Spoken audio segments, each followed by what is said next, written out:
আল্লাহ তাআলা রাব্বুল আলামিন, আল্লাহ তাআলা রাসূল বলেন, আল্লাহ তাআলা কোরআনে কারীমে বলেছেন নামাজ আপনি প্রতিষ্ঠা করেন, নামাজ আপনি পড়েন। কেন? ইন্নাস সালাতা তানহা আনিল ফাহশাই ওয়াল মুনকার, নিশ্চয়ই নামাজ অশ্লীল বা এমন অমন্দ কাজ থেকে বিরত রাখবে। এটা আল্লাহ তাআলা কোরআনের বাইরে চিরসত্য।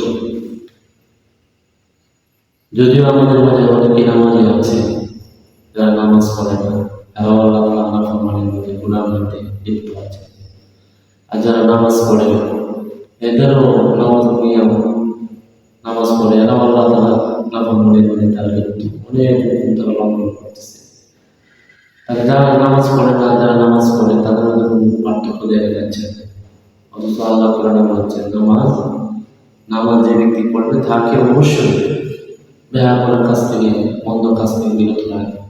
তাহলে বোঝা যাচ্ছে আমাদের নামাজটা যেভাবে পড়া দরকার, নামাজের ব্যাপারে আমরা উদাসীন, এই নামাজের মধ্যে আমরা গুরুত্ব নাই। এই জন্য নামাজের মধ্যে গুরুত্ব হতে হবে।